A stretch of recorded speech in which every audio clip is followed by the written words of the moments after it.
Yo, yo, yo, what's up, everybody, and welcome to MS Live. I am Myles Sergé, alongside with my super dope, friendly, and spiritual co-host, D-KNOX. What's up? How you doing? I'm good, man. How about yourself, brother? Whew, it's been a rough week, bro. Yeah. Was out in LA Oh yeah. last weekend. I did the party for Destroy Planet Earth, me and Santiago. It was a good time, man. It was good seeing the city. Santiago. Santiago, man, he threw me off, bro. He threw me off.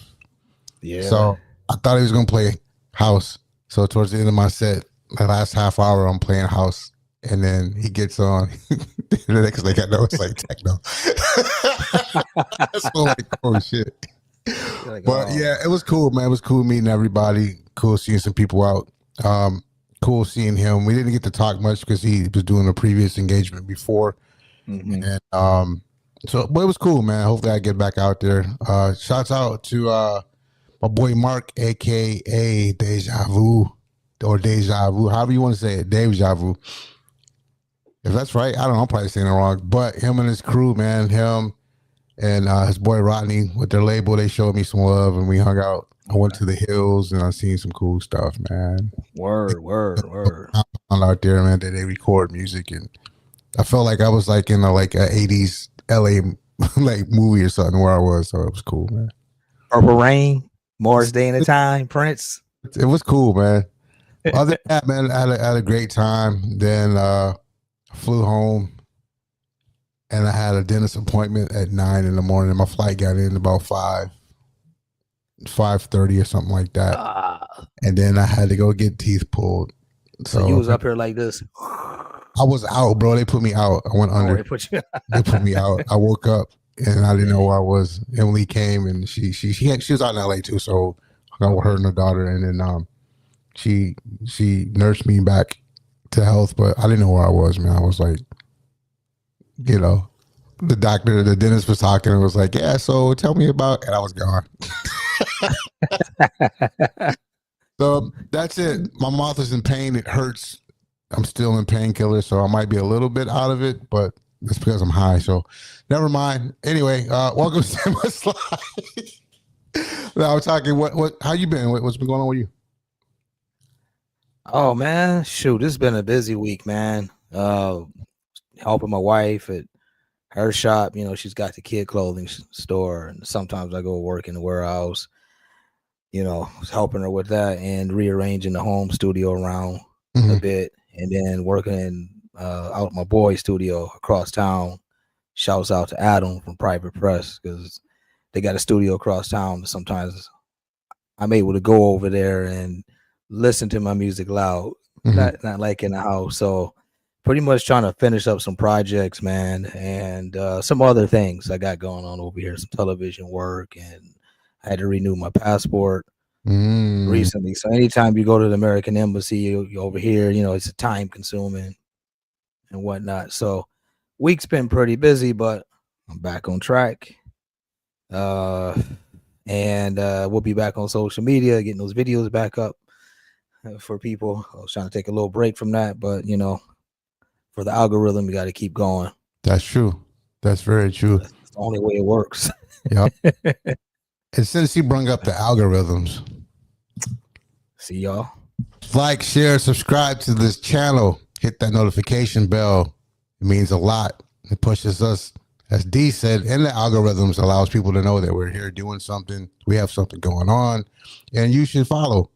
So yes. Yeah. Why would you not? Look at us. Why would you not follow us? We're bringing you entertainment, and maybe you're learning something, or just get your popcorn and chill, like another television program. Exactly. And the best part is free. You ain't asking for no money. It ain't nothing. It's just like hitting that bell saying, yo. That's all you gotta do. Click with the mouse, man. For your artists, man. Support your friends.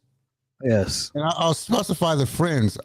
I got like 50 million people probably on social medias, and you would think that would translate to like 50 million people following us, but it don't. Right. So that being said, like, hit that button, like, share, subscribe, let everybody know, yo, hey, these brothers out here doing some cool things, and I'm learning about techno and all this other stuff from a different point of view. Right. So support, man, support. You know what I'm saying? And like I always say, I think we looking good in these days. So, why wouldn't you want to watch us? But just in case you don't, we are also available. Well, I can't even talk today. Got my teeth. We are also available on Apple Podcasts, Spotify, iHeartRadio, and Amazon Music. If you don't want to see us, like I said, I think we looking fly. I dust off. See me in the Lions joint, so we got to support. But yo, check us out. And when you're there, also subscribe to that. Like, share that too. That'll help us out. We are also on Instagram, MS Live with D-KNOX. That is MS Live with D-KNOX on Instagram. And we are also on X, formerly known as Twitter, at Myles Sergé. I still need to change that, so give me time, but it's happening. So check us out there. Bert is still waiting. There's no emails coming. The hate mail is not coming. There's no nothing. We kind of like paying this guy to do nothing. So send the emails, man. Hate us, love us, tell us what to do. Well, not really. Listen. We ain't gonna listen to that anyway if you do, but but just in case, make Bert have something to do. And that's for Bert Ingham, just in case. That's his default, for the show. He's the mail guy. But anyway, MS Live with D-KNOX at gmail.com. That is MS Live with D-KNOX at gmail.com. Check it out. Today, we got a brother here today. Big brother, big bro. He's been around forever. Literally my big cousin. This Donnell's actually big cousin, y'all. So, yeah, this is like a mentor to a lot of people, and he's been around for a long time. Not that he's old, I'm not saying that, but he has history in the game. He knows what he's doing. He's a pioneer, the way I look at it, especially, from somebody that's from our neck of the woods, you know what I'm saying? And we are honored and proud to have this guy here. Your cousin, also a friend of mine, and to everybody else in the world. That being said, let's bring forth to the stage the one and the only Mr. Jay Denham, y'all.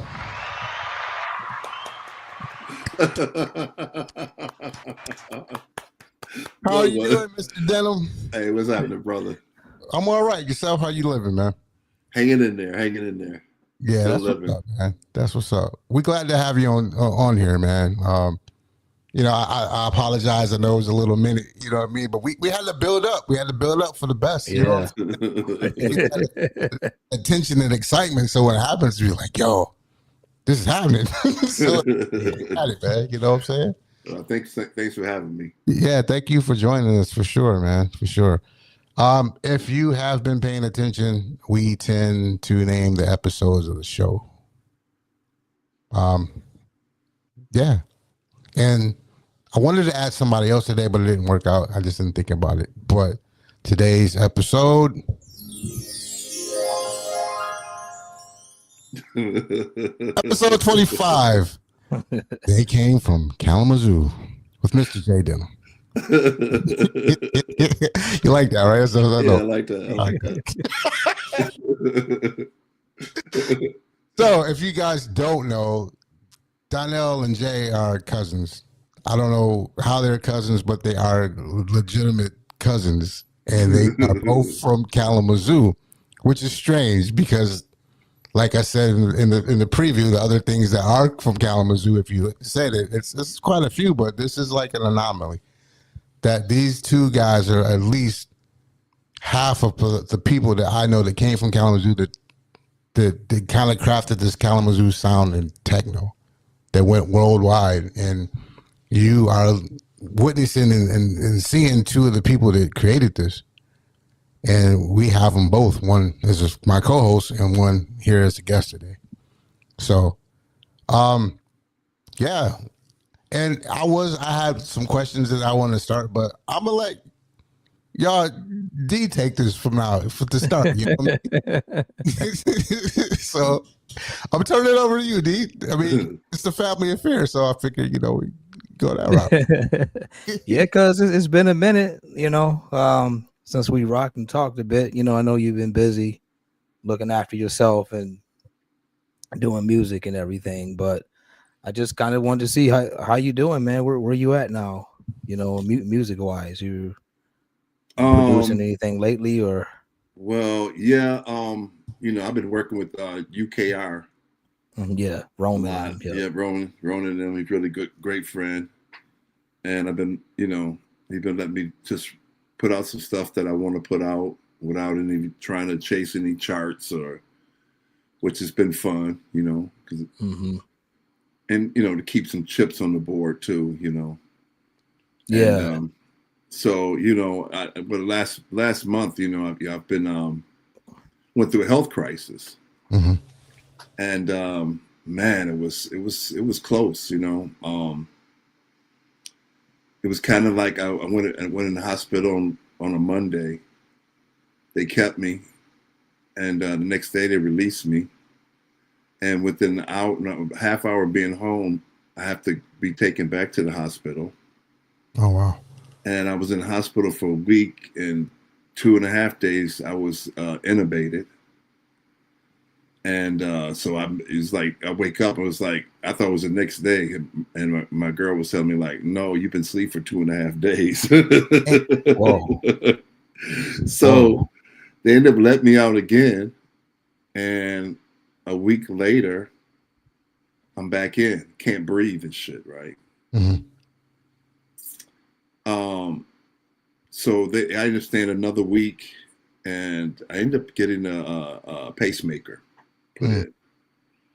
And, so it was, and what happened was, man, I went on a Monday again, and I was in emergency, and man, I just felt something coming on. And I was like, I called for the nurse. I was like, hey, I'm about to crash. And so she started calling the code and shit, like getting the people there. And all I remember is passing out. And the next thing I knew, man, it was like I heard like a loud noise, like a building collapsed, and an elephant fell on my chest.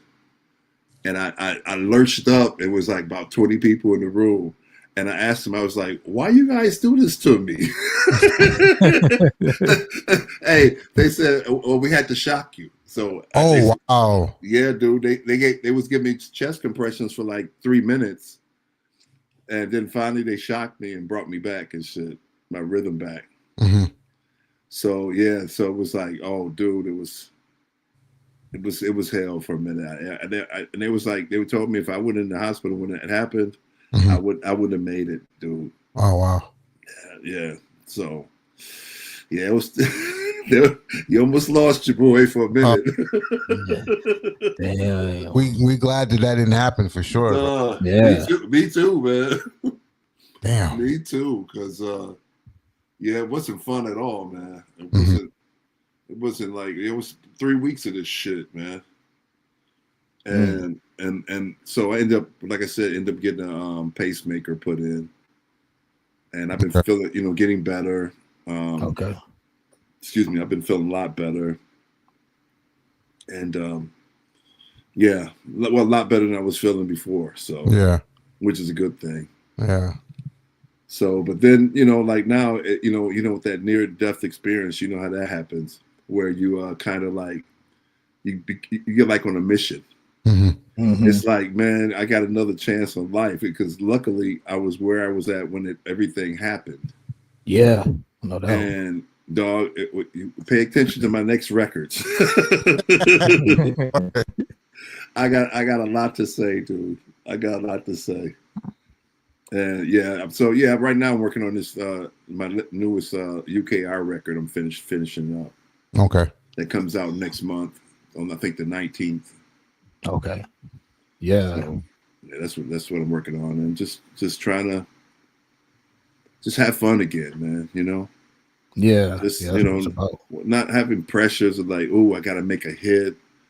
It's fortunately I have the luxury where I can do things just for me, just having fun. Where maybe other people, they have to put out a hit every time. Right.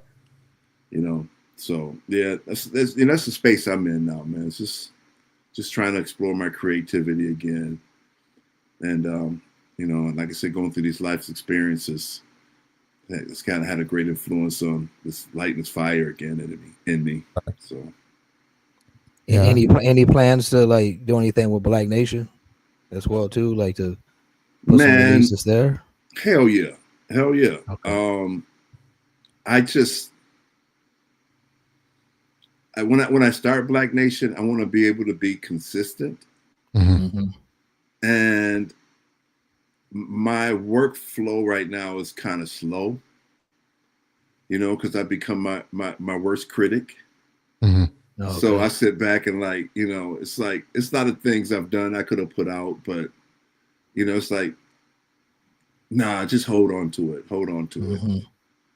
So, yeah, that's so. I really, like I said, I really was trying to go back to my roots again. Mm-hmm. Being here back in Kalamazoo, I don't have the European influence I had over me during my time living in Munich for those 14 years, living in Europe. Mm-hmm. Because the Europe, it does, when you live there, it definitely influences your music, So I think being back home, I kind of got back to my what they call funkiness, my roots, that soul and the brother, Yeah. So Yeah. First comment, DG. Great to see you. That's the other half of Black Nation. DG. Oh, good old DG. DG, man. Yeah. He's my brother from another mother, man. Yeah. For sure. DG's been a great friend for as long as I can remember. Man, DG, one of the best. One of the things DG, he always, it was annoying at first, but he always made me stick to my word. Yeah. Because I remember there was a situation one time when these Africans, I think they were twins or sisters, and they had some loft downtown above Uzo's.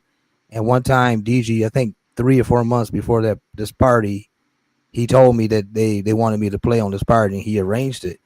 And I kind of forgot about it. And it was like 2:30 in the morning. And I remember him calling me, and he was like, "Donnell, you're supposed to be playing." And I was like, "Huh?" It's like, I don't even remember this.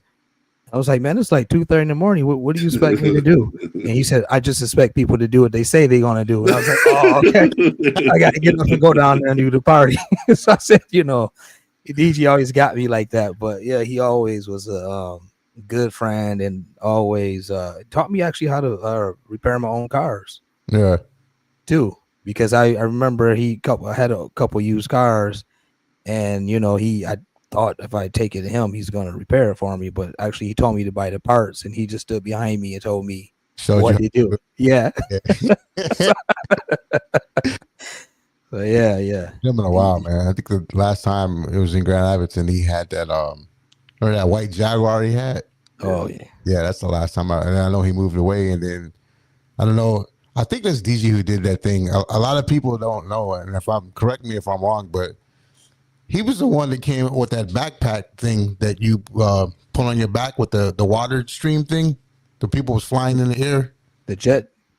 Yeah, like you put the like a jet pack on the back of your back, and then it would go into like a lake, and it would suck up the water and shoot you up in the air. Oh yeah, that's what. Yeah, he did that. Yeah, he was working on that. Yeah, he did that. Jetpack. Yeah, the jetpack. Yeah. So a lot of people don't know that, man. Then I started seeing it like years later. Like you see it everywhere, and DG like invented that shit. Yeah. What about the stand? What about the stand? The Uber stand. Yeah, the corner back there. Yeah, that's his.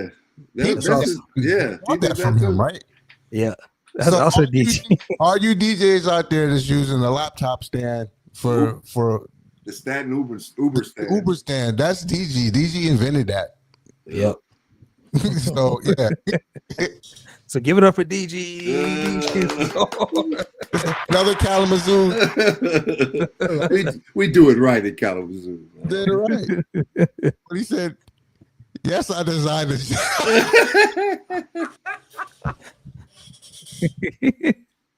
You tell him, bro. You tell him. So remember that when y'all on y'all vacations, you like, you see, your brother did that. He did that. Oh yeah. Yep. Hell yeah. What else we got? This is blowing up, man. You guys know Justin Reed? Oh yeah. Oh yeah. Yeah. Justin, yeah. What do you say? Been knowing him Old-time for a long homie. time. Yeah, this is my classmates. Yeah. Man. What's up, Justin? How you doing, man? Hey Justin, what's up, man? Man, he's a dope DJ, man. Okay. Mhm. Yeah. He living in Chicago now. All right, cool. Fucking dope. And then from your boy Bert. What up, Bert? Berto. What up, Bert? Bert, where you at, man? Where you at, Bert? We gotta get Bert in here, man. Yeah. Roberto, Where you Bert know, jump in. Where my boy Bert at? There you go. Oh, he's Justin said much love for me. And then y'all taught me everything about funky techno. Oh yeah. There you go. Appreciate it, man. Well, appreciate it, bro. Yeah. DG said he's also a part-time Kalamazoo resident.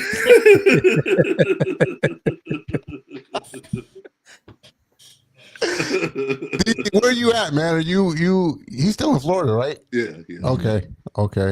That's cool. Plural, what up, though? What up, baby? What up, Master Plural? What up, baby? King Master I'm Plural. telling you, James. I'm saying this about James, right? I keep saying this. I mean, I've never said this publicly, but I always say it to James. Dude, he reminds me of me. He got that rawness I had in the beginning before I sharpened everything. And he has that rawness, man. That it reminds me of me. Okay. Yes. So Yeah. I love James. Great guy, man. Yeah, James, my Yeah, guy. James, dope. Yeah. His music's dope as fuck too. And who else? Chancellor. Chancellor? What up, Chancellor. baby? Chancellor. There Hey, Chancellor came to visit me in the hospital, man. I appreciate that, Oh, Chance. yeah. Word. Baby, I love you, man, and I appreciate you coming to visit me, man. It meant a lot to see you come up, man, to make the time for me. Appreciate it, brother. Yeah. Much love. That's what's up, man. That's what's up. DG said he lives in Boston now. Oh, in Boston? No, Justin lives in. Justin lives in Oh, Boston. Oh, okay. in Boston now. Okay. Okay, I didn't know that. Last time I knew he was in Chicago. Word.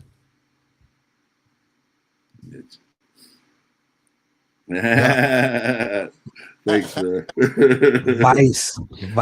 That name, Vice alone, man. Start thinking about some old Kalamazoo days, man. I gotta tell you the story how I got the Vice name, right? Yeah. You know, it was before Jam Master Jay became famous. Mm-hmm. Because it wasn't no internet and shit. He might have been famous in New York, but he wasn't famous in my hood. So my name was BMJ. I'm like, I'm Jam Master Jay, right? Man, next thing I know, I find out there's really is a Jam Master Jay, right? Okay. So, man, I was like, man, I got to come up with a DJ name, right, man? So I'm with one of my boys, DJ Dynamite Smith. We chilling and shit. So I'm looking through a book, man, and I saw this ad for the Miami Vice. So I was like, man, that's my DJ name. Vice, DJ Vice, right? Yeah. So that's how I ended up coming with that DJ name. Okay. And it was kind of like funny because when I first started playing in Europe, that's what they used in the flyers, DJ Vice. Yeah, Vice. Yep. But I was like, nah, dude, I'm Jay Denham. Word. Yeah. Hell yeah. Yeah, cuz man, early days when he's be in Germany with you, you be DJing. I just be sitting up watching. It takes me back to those times, back at Unc's house, Pip's house, when you say come over and bring some moon mist and some chips or something. It's it was about to go down, and then I remember one time though, this one day, I think it was about 4 or 5 hours passed by, and we was upstairs, and you was basically just doing a DJ set but making music on like 3 keyboards and maybe like 2 drum machines and the MMT8, and I thought somehow you was recording all that. And I heard some of the dopest stuff I mean, I was like, oh man, he got about at least 10 records out of this, man. This stuff is just amazing. Mm-hmm. And then at the end, you was like, nah, it wasn't recorded. And you just, you I was like, oh no. Oh man. Because I was for sure I was gonna go back and hear that stuff later. I was counting on it because you changed the sequence so many times, the sound so many times, but that was just amazing back then. Like I tell people all the time, like I feel so blessed just to be able to even come and sit and do that and watch. Like not a fly in the room, actually just sit really close and watch what you're doing and just have that vibe. That was just some great times back then. Money can't put no money on that or nothing, man. No, it's funny. It's funny. It's funny you bring that up, right? Because I used to in my early days before I even had Black Nation Records. John Fisher, remember John Fisher, right?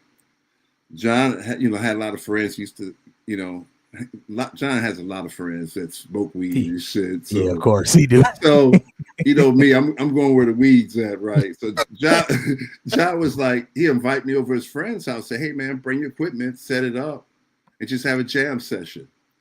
So, dog, it became famous amongst his friends that they would invite me over, and I would set my equipment up, man, and just jam, right? And come to find out, John recently told me that he has several DATs of these recordings. Oh, wow. Of these jam sessions I did for, just personal friends. Mm-hmm. I haven't heard it yet, because neither one of us have a DAT. None of us have a DAT here in Kalamazoo. But we're going to have to, I didn't want to go out and buy a DAT just for this because they're a little expensive. But I don't know. We're thinking about doing something with it, man. Well, kind of like a little live session thing. I got one in the basement. What's that? A DAT. Oh, DAT player? I'll bring it. Bring it, dog. So bring it. I think the world needs to hear these tapes. Yeah, bro. I need to hear it too, man. Because I just remember I was high as hell and just like jabbing, dog. Just like it's just a jab session, man. Donnell, see, that's what he's talking about. Okay. I used to do these jam sessions, man, where I wouldn't record it, and everybody used to say, "Man, why didn't you record that?" Because, man, I can do better. Right. All right. It's something else. I'm searching for something, and that was great and all, but nah, I'm searching, man. Yeah. So. Well, it's funny that you kind of bringing this up because it's going to lead me to my first question. I've never asked you this, and I always wanted to. Y'all being from Kalamazoo, I know that Donnell's answering because we talked about this before, but how the hell did you even find out about this techno stuff and electronic stuff? You know what I mean? Like, what was your first experience? Like, how did it come to fruition that, hey, I just... you like the fucking techno guru pretty much, you know what I'm saying? Like, how did that happen? Like, where was you? Like, what was the first time you ever heard techno? Was it even techno then? Or like, what's the origin story? Well, it kind of happened organically in a way, right? It was kind of, I ended up meeting this guy that went to Western University here from Chicago named Tony Hunter. And he introduced me to the Chicago disco sound, which the guys in Chicago was playing on the radio and stuff. Remember back in the 80s, they were playing like a lot of that Italo disco, a lot of the New York disco stuff back in the day, these rare records from Europe and stuff. And that's kind of how I was kind of introduced to it, right? And, because I started DJing when I was like 15 years old. But I was DJing like Run DMC or, the music at the time, some R&B stuff, just blending. But then I got introduced to the disco stuff, and he taught me how to beat mix, him and another friend named Ronnie Montavo. So that I kind of got in that Chicago sound. And at the time, I had a girlfriend that lived in Paw Paw, Michigan, that would get all the BMX and GCI hot mixes, and she would record them for me. So that was like my big influence as far as the getting towards the techno stuff. So then, you know, I knew about Cybertron, you know, so I was a big fan of Cybertron and the Wand sound. And then I used to, me and a few friends of mine used to every month go drive to Chicago and go to like, Record Imports, the Loop record store, you know, buy records. And so we ended up, you know, going to Chicago and buying all this music, getting introduced to it. And it was kind of like, you know, it's like, oh, this is really cool. This is like, yeah, whatever this house music is, it's really cool. You know. And then one weekend I picked up a Derek May record, a Nude Photo. And I remember getting home, man, and playing this record like over and over because I could not understand or ever heard anything like this before. And I was like, now I'm searching, like, who is this guy? And I ended up finding about the Detroit sound. So I started finding out about Kevin and, you know, and Juan and Eddie Folks and other guys who were doing stuff at the time. And that's kind of how I got introduced to the music on my own. So what ended up happening was a good friend of mine, Anthony Sheikh Shakir, was going to Western at the time. And I got introduced to him through, I don't know if you've ever heard of Tony Jackson, the Funk Master. Yep. Oh, I must say this for the world, the best DJ I ever seen in my life. Donnell saw him play back in the day. Yep. That man, it was, don't get me wrong, Jeff Mills and all these people were dope. It's some dope people out there, but Funk Master, man, the best DJ I ever seen in my life.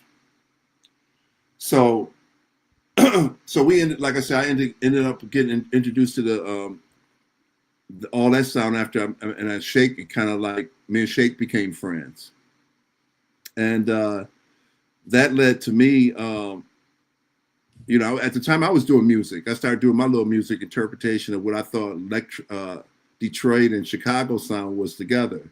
So I did this song with some local rappers of mine called We Don't Do That, right? Acid tracks, right? So the song had a dope ass bass line and a dope ass 808 pattern with my acid line going. And they were like, we don't do that crack acid tracks, right? So Shay got a copy of it and he ended up playing it for Derek. And Derek was like, let me get a copy of this. Man, so this song became kind of a little popular song on this radio show. This We Don't Do That crack acid tracks. And so I ended up through Shake, he comes back and says, hey man, Derek wants to meet you. So I ended up meeting Derek for the first time. Okay. So I ended up in meeting Derek for the first time, went to his place, man. And I remember he said I had never seen a 909 drum machine before. And I was saying, man, I heard you got a 909 drum machine. Man, he said, yeah. I said, can I see it? So he brings out the closet, man. I swear to God, I don't know if you know, as musicians had that feeling that one piece of gear that just like made you googly gaga and you had to have it and fell in love with it. That was me with the 909. That beautiful piece of hardware. Remember this? This is the like early, early 90s, late 80s? Man, it was like, yeah, I think late 80s. And I got a hold of, and I was like, man, I held it and I just fell in love with this thing, right? And that same day, Derek had gave me one of his white labels from an upcoming release. And that record happened to be Strings of Life. Oh, okay. My God. When I got home and played that, I was like, oh, my God. What the fuck is this? Yep. Dude, yeah. So, you know, because that's the KALAMAZOO sound, swinging from Chicago to Detroit. Because, you know, we love both cities, the music, you know? Yeah. Because you're in between. You're in between both. So. Yep. So I always classify the music as like I said, funky techno, because I would say we can have melodic string lines in our music, but still have like the Chicago jack drums. Mm-hmm. Like our drums a little more jacky than Detroit drums are. So yeah, that's the Kalamazoo sound. Funky techno, baby. Yeah. Chance said, "Oh, the DX100 played. I mean, the world knows about the DX100. Played an intricate part in our sound here and the Detroit sound. Mm-hmm. Oh yeah. Without that, I don't know if we would have had that funkiness. Because that DX man used to be woo. Especially when we sit down and start programming it. Oh my God. That's what he's like, man. I remember I got a hold of Derek's DX100. I was able to copy his patches, right? Mm-hmm. And he had all them sweet ass DX100 sounds, dog. I got him on my DX100. Dope keyboard. All right. Yeah, easy to not hard to program either. Not hard to program. Easy to program. And do it. Just gotta have them batteries. Well, I keep them batteries in there. Yeah, I spent a lot of time programming that sucker. That's true. Yeah. There's a question, but I'm actually come back from I want to say it's Teo, but if you can hang on to it, I'll come back to that because I want to go back. And but Teo is Donnell, not Darnell, because I was reading that earlier. It's Donnell, not Darnell. Okay. thanks for the nice words, but right. Please, man, Donnell. So yeah, you mentioned how you guys actually came about, because that's one of my questions. I wanted to come back to you. I think for me, like the first time I've heard this record on ever, and I feel like the first time I really seen it was on a new dance show, and they used to play the hell out of it. The Fade to Black, the NSYNC cut. Mm-hmm. And then later I find out when I hook up with Donnell later, he's like, yo, my cousin did that song. I'm like, what? You know what I mean? So I think today, and I could be misrepresenting this, and if I am, correct me if I'm wrong. Is it safe to say that's like that's the song that people know you from? I would say in America, but I think I'm more known for Pride Is Time, the Let's Get High track in Europe. Okay. Because that was in Europe, that was a huge ass record. Because one year I was like in the number 2, I had the number 2 album on the dance chart. Oh wow. A year in, all because of really one song, the Pride It's Time. Yeah. So, I mean, everybody knew, a lot of people knew about the Fade to Black, but the one that caught everybody's attention was the Synthesized Society album. Okay. That Pride It's Time record. So yeah. So, and the Fade to Black joint, that was like kind of like, because it was on Fragile, if I'm not mistaken, and that was like Derek's the sub label of Transmat. Correct. Okay. So how was it like working with him? Shitty. Hey, I'm gonna be honest with you, dog. That motherfucker, man. Dog. No. I have to tell you. I can honestly say this because I won't make any comment on something that don't pertain to me. Okay. Right. I've talked to other artists that this has happened to also. But he ripped me off, man. Oh wow. Yeah, I never got a fucking penny from that record, man. Not one penny, dog. Yep. So what happened, man, it was like, because I would, when I got with Derek, man, it was like he brought me in and shit. I guess he saw that, I had some type of talent going on or whatever. And, he was like, look, man, I want to help you out. I said, that's the magic word for everybody want to screw you over, right? I want to help you out. So he's like, look, man, when he because he heard the Fade to Black record, and he was like, I want to put it out. Mm-hmm. And I said, okay, cool. So he's like, what I want to do, man, is that I want to help you out, and I want to help you build your studio up. So we're going to just the record companies, the profits we're going to give to you. We're not going to take any profits, just what it costs to promote, blah blah blah. But the company's going to we're going to give you your profit. Our profits to help you, get your studio going, right? Mm-hmm. Okay, I didn't ask for it. I'm like, fuck it, cool, right? Man, time goes on. The record gets licensed to Cool Cat in the UK. It's out in the UK and shit, man. I ended up traveling with Derek for 3 months. I'm here, first time I ever went to London and hear my record on the radio station. And I'm sitting here broke as fuck, right? Like, man, what the fuck, right? Mm-hmm. So some time go by.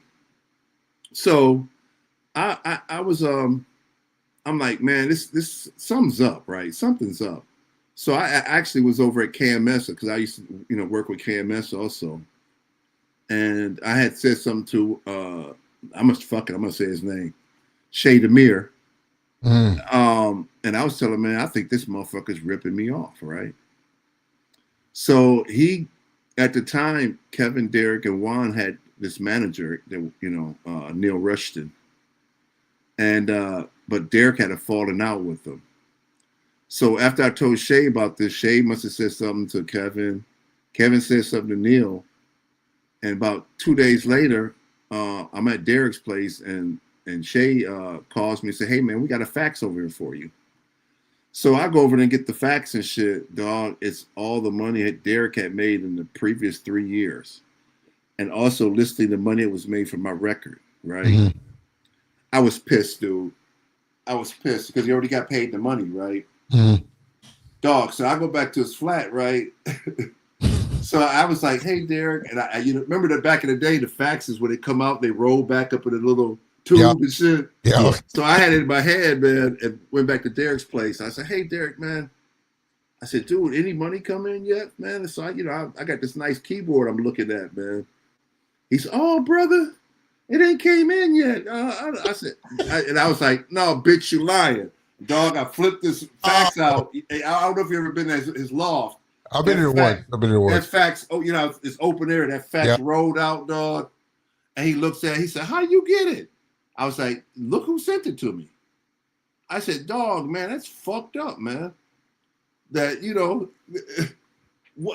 I was pissed, man, because I was more hurt than anything because, he was my mentor at the time. And I looked up to him as a big brother, man. So, that kind of hurt. That soured me, man. That really soured me. So, no, I didn't have a good experience with it, even though I did an iconic record for the label. Because I always say, like, NSYNC is that, wah, wah. That's my stomach growling because I was starving as an artist. Oh. No, I'm not lying, dog. I was in Detroit starving, dog. Me and Marty Bonds, we living together. I was staying with Marty Bonds, right? Man, but I go back to this. All the guys I met and the time I spent there was some of the best times I've had in my life. Mm-hmm. Even though the Derek incident, man, I just met cool people I'd be cool with the rest of my life, man. Right. Mm-hmm. And it was, even though I was starving, I think every artist goes through the starving phase, and it actually makes you hungrier and stronger, Yeah, that's true. That's true. So, it just sucks, though, man. Like, especially like it was somebody like you said that like you looked up to and you expect them to, like, especially how people regard them as being the first. You know what I mean?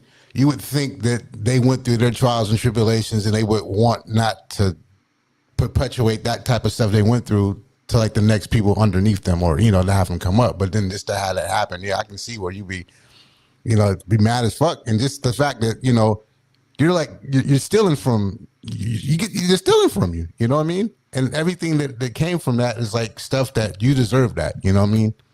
And that it should have been yours. And just to first to lie about it, and just until you pulled the facts and it fell out. He's like, oh yeah. You know, I mean, without the facts, I wouldn't even know what was going on. Right. I would have never knew that the record was really hot in Europe also, and in the UK at the time. Wow. Yep. And like I said, I never received one royalty statement, not a one, as they say, red cent. Yeah. So how is y'all? Do y'all have y'all have a good relationship now? Y'all talk or? Well, I wanted to beat his ass actually. Whoa. Back in the day, yeah, I did, man, because I was hurt, man, and it was, but it was more about me trusting this guy, Mm-hmm. and that's what hurt me. That because I don't let too many people around me anyway. Right. So just to be so close to a person, I thought was like a big brother. To lie, be deceptive, and cheat me, which so we end up like running to each other. I mean, we've spoken, and because I had to wrote something on his Instagram one day where they was talking about how good it was to be an artist and going through the transmat fragile days, and I said, hell no. I said it was like a sweat slave camp. I said when no one got paid. Wow. So he ended up reaching out to me, right? Okay. Oh, brother, we're gonna have to talk it over. And because he has a whole different, and he kind of tells me his side of the story, dog. And I say to him, I said, dog, where were you at? Because what you saying happened never happened. Mm-hmm. Because I go back to that, it meant more to me, and it pained me more than it did him. That's why he can't remember really what went on between me and this interaction back there. Because it's been a long time too, right? But yeah, man. He I mean, with all the other shit he went through and shit, for me, he's full of shit, man. I mean, I wouldn't, I mean, I don't want to disparage his name. I mean, I only can speak, like I said, speak on things that he's done to me. Right. Even though there's been other artists, a lot of them. So I mean, it's kind of safe to say, like, this is not like an isolated incident, because I mean, you hear the rumors, like you brought up the Strings of Life, the song. There's been a noticeable. I forgot the guy's name, but I know at some point Michael James. Yeah, okay. Michael James. Yep. So I do know that it came out that people were saying that he didn't make that song, that Mr. James made that song. Okay, this is from my observation, being close to him at one time. I always say this about Derek, man. Derek, his remixes were hot, right? Mm-hmm. And what I saw with Derek, man, it was like he's not good at starting a song, the concept of the song. He's great at finishing things. So that's why the nude photo was a collaboration with Thomas Barnett, Michael James with Strings of Life, some of the stuff we did with Carl. Because it happened to me one day. I was working in the studio in his place, and I'm jamming and shit. And the next thing you know, he stepped over me, and like he's good at that. That's why his remixes are good. Mm-hmm. But as far as a record from start to finish, I don't think he ever did anything that was start to finish by himself that was a hit. So that's what I saw. Yeah. Well, if that's the case, I mean, because I can't recall anything new from him in like decades. Yeah. No, my theory is that because nobody don't want to fuck with him. I mean, because I mean, how you say the jig's up when you perpetrate. Because I gotta tell this story now. I think I told Donnell this story, right? So I got the opportunity to go to Europe for the first time with Derek, right? Okay. We went over there for 3 months, man, and I got an opportunity to work with Nexus 21 in the studio, and I did some remixes when I was there, which is cool, and I got to travel with Derek doing his DJ shit. So he had a lot of interviews, man, and it was so funny. Like the first interview, I was like, okay, I guess this is what interviewing is about, because he wasn't honest or not truthful. Man, by the 5th or 6th interview, dog, I had to walk out because the bullshit was so thick. because I knew the story, Mm-hmm. and the story he was giving the press was so false and untruth about the whole scene and what was going on. Like I said, and at the time he's ripping everybody off. So, but yeah, he like I said, he's phony to me. Mm-hmm. And like I said, I'm not afraid to say that because that's truly how I felt at the time. Because I did nothing. I'm just a kid, bright-eyed kid, trying to make some music, trying to get my music out there. And I'm lucky that I get to hook up with some respectable, high-profile guys in the business. What else to do, go through these guys, Right. Yeah. That's why I was happy and fortunate enough to be able to have work with Kevin also. I did some records for Kevin also, which was cool. Yeah. So. Wow. Yeah. That's some history, man.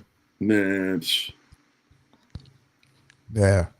But I go back to Detroit. It was the funnest time of my life, man. I would do it all over again. Mm-hmm.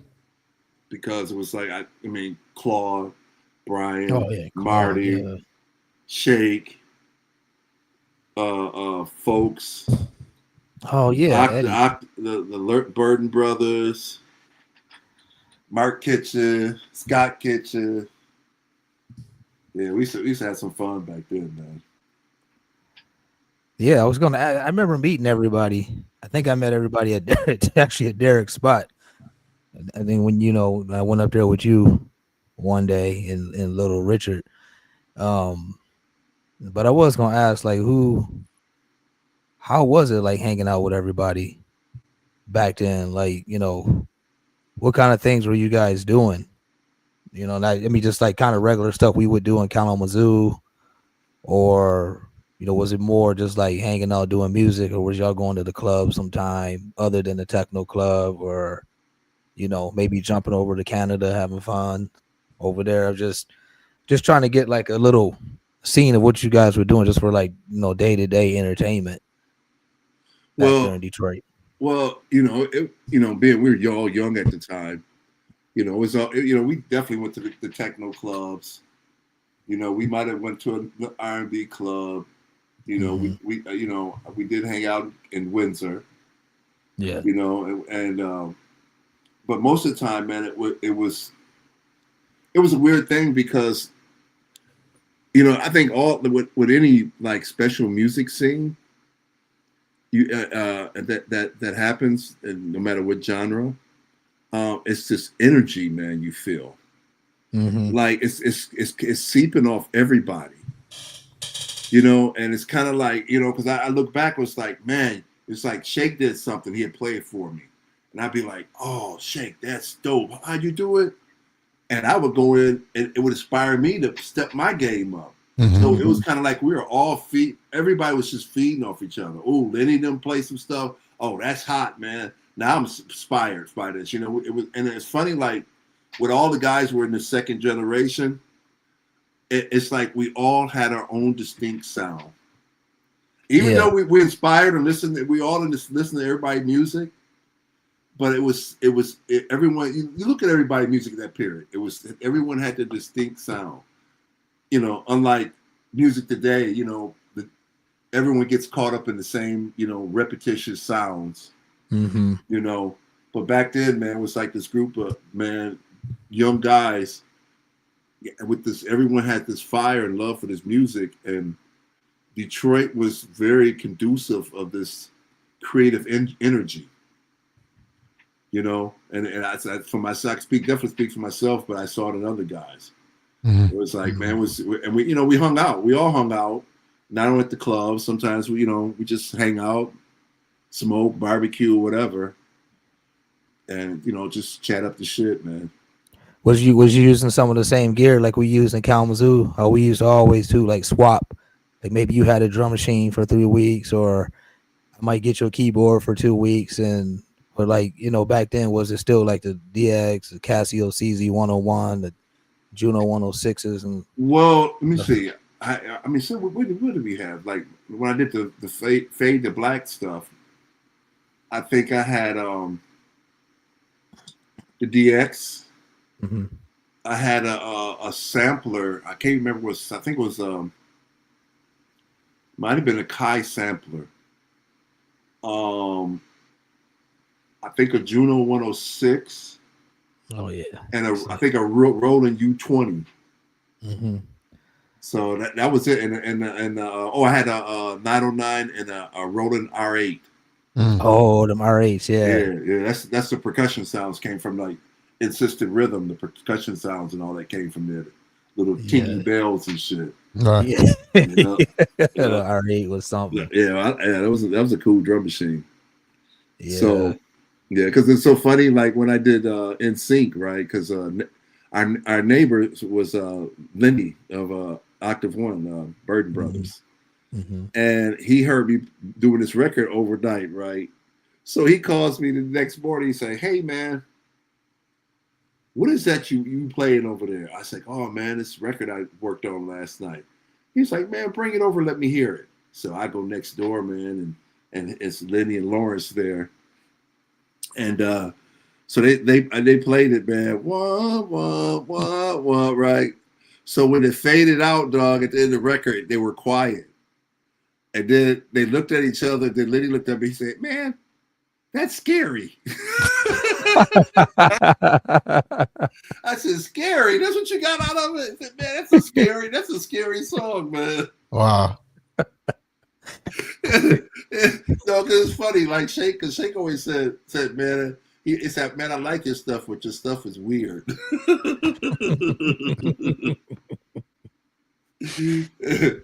So yeah, that was the beginning of the old In Sync record. Okay. Yeah, I was starved. We were starving because every night it was like me and Marty. We had enough money to either go get us a nice meal, cook some nice meal, or we go get us a bag of weed and 240 ounces. Me and Marty always went with the weed and the 240 ounces, right? Right. And then at the time, after midnight, Burger King used to have the 99-cent Whopper. So, oh yeah, 99-cent menu. So yeah, we were starving artists, man. Yeah. So we had some fucking fun, though, man. Yeah, I keep saying it was a fun time, man. Fun time. I got a question from Justin. I don't know why it's not popping up. Oh yeah. What was your early work for Kevin? It was the remix I did for him. The Station of the Groove. Break it down, get you into the groove. That was Reese Project. Oh, okay. So that was kind of like the first thing he asked me if I want to do a remix. I was like, hell yeah. So because it was like he had a bunch of these old tracks he had did on 8-track that he bounced to 24-track. Mm-hmm. So I came in and did the remix, man, and ended up having a Marty Bonds. Because I do a lot of vocal stuff now, but at the time I didn't like my voice, so I had Marty go in the booth and say these words: "Break it down, get you into the groove." And then I did the tape edits because that's how the record starts out. Break it down, get you into the groove. Mm-hmm. So back then we did a lot of tape edits. So I just did a couple mixes and spliced it, cut it together and shit. And that record ended up being a big ass record, man. That was the first thing I did. Then I ended up doing the Formula, this group called the Formula. Mm-hmm. Okay. And I think I did 2 the Formulas, and I did the K Sarah with them. Me and that girl singing. Yep. So yeah, I did a few things with them, man. But the Station of the Groove was the big one. Break it down, get you in this groove. Yeah. Kevin, Juan. Yeah. They probably much different than Derek, yeah. Yeah. What about them? Out of the 3, I mean. Well, Kevin we always said about Kevin. Kevin pays.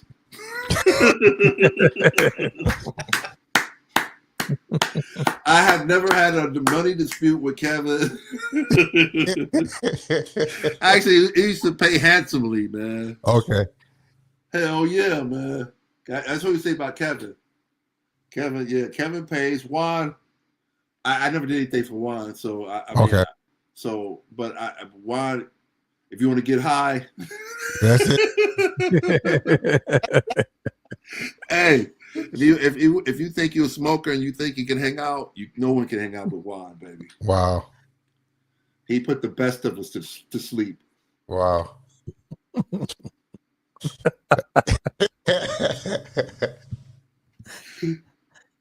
What is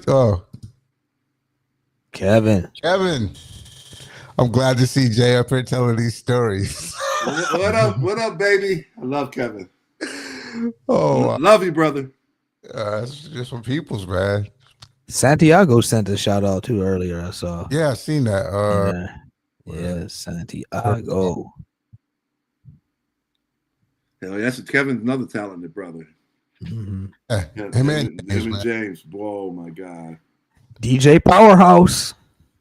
Oh yeah, Powerhouse. Powerhouse. Yeah, that's right. That's right. I forgot. Shouts out to all you technically out. Santiago. Yeah. So at some point, which I'm gonna kind of break it up, but I'm gonna kind of do it backwards. So you move over to Munich and you were there for a while. And when you were there, you happened to some kind of way meet up with this next guest who's about to pop in here in a second. Pop it up. You can explain to us how you guys met and the whole relationship there. And then I want to go back after that to the creation of Black Nation. Okay. But we'll get the guest in now. So, ladies and gentlemen, if you've been with the show, you know who this guy is. He needs no introductions. He's the male guy. Give it up for Mr. Roberto Ingram, y'all. That's messed up, man. What up, male guy? Hey, what up, male guy? I got to get you back then. Now I get you back now. That's messed up. Male guy. I have the mail for you. Knock. You got mail, nigga. You got mail. You've been served. What up, Bert? Hey, how you doing, guys? Good. You guys are doing such a great job. I was checking the chat, and looks like everybody miss you, Jay, man. Yeah. Well, we're lucky to even have this conversation. What happened a few weeks ago, man? Yeah. I know you've been going through it. Everybody's going through it, this health issues and stuff. But are you okay? Oh, much better. I'm much stronger. You ready to come back? Hell yeah. Got fire, man. Yeah. Because I was given another chance, man. So what I'm going to do is am I going to sit around and do nothing, or do I just express myself? Because I need to express myself. I mean, I love it because you and I always had great. Maybe I agree or don't agree, but I've always been a supportive on the not a naive side, but on a positive side, trying to keep you, because I know you always keep me straight. Keep me straight. Yeah. I know you. people be testing you all the time. You get tested. Hey, I remember when I was in Munich, I got to this point, man, when the business got so hectic for me, and I should tell Roberto, I don't give a fuck. Yeah. Bert was always telling me, man, you gotta give a fuck. I said, Bert, I don't give a fuck anymore, man, because I know I couldn't tell Jay nothing, but I know what he meant. But I think he understood me too, or Jay. Oh yeah. Yeah, it was real. Yeah. He kept it honest with me. Yeah, I appreciate it. I used to do, because I could do some stupid shit just like anybody else. No, you know what I'm saying? Okay, if I can be honest, I understood you, and I knew what you were going through. I know sometimes I seem a little bit, I try to not let this place get to me and get to you, you know what I'm saying? It's like, and I try to ignore it, but you kind of kept it raw and kept it real. And it was like, and to actually, if I look back now, I so respect you for keeping that type of attitude, you know, because some these people here will test you, and I noticed that you were getting unhappy, you know. You were, when you came here, was the experience was nice, but I did notice how you were getting unhappy about your art, how the disrespect, the not giving you your just dues, and you didn't play that shit. Oh yeah, you know that was, I got to a point, Bert, man, when at the height of it, man, it was like I told my girlfriend, it was like I want to quit. Yep. It's not. I love DJing, but this business shit is some bullshit, and I'm sick of it. Mm-hmm. I just got sick of it. And the first thing she says to me, "Are you crazy? Look at the money you making." That's what a girlfriend would say, right? Look at the money you making. But dog, I swear it was like, I don't, you know, it's like when you start to lose love for something. Mm-hmm. Because I mean, I'm very passionate about music and DJing and making music. When it becomes, you lose that passion, and you want to quit, man. I didn't feel like, I don't know, I didn't feel like you lost the passion. I just thought you just got fed up. No, I lost passion, man. Did you? Yeah, I was just sick of it. I was sick of the haggling for my fee. When this stupid clown's making twice as much as me, you know, and it was even at the height, man. It was like, why I got to haggle about my fucking fee, man? Mm-hmm. You know, and it just like, yeah, I guess I felt disrespected, man. Totally disrespected. Did you feel like they thought you was just the evil guy? Me? You started feeling that? I mean, people would probably think that, or arrogance or whatever, but it was just like, I mean, it's just, I don't care. I mean, I'm not greedy. It was my motivation has never been money. Mm-hmm. It's my passion for this shit, man. The passion for, you know, then when I got able to, you know, show my passion to the rest of the world, that's what's exciting, you know, that when people actually love what you do and stuff like that. Yeah. So, but the money was never the motivation. But at the same time, I think I just wanted to be paid fairly. Right. I didn't want people to be taken advantage of, you know, being, you know, shit like that. Because at the same time, I would play places that people at my level wouldn't even play for low fees, right? Yeah. Just to be able to connect with people that, you know, may not get to see me at a big event, you know? I did a lot, I call them charity gigs, where, you know, okay, how much you for it? Okay, the small place, fuck it, I'll come, you know? I did Bert know that. We did a few of them together. Yeah. Hell yeah. Mm-hmm. But yeah, it you know, they got kind of fucked up, man. And I understood it. Because I remember you came out the album. Yeah, go ahead. I'm sorry. Then I ran into the passport problems for that time.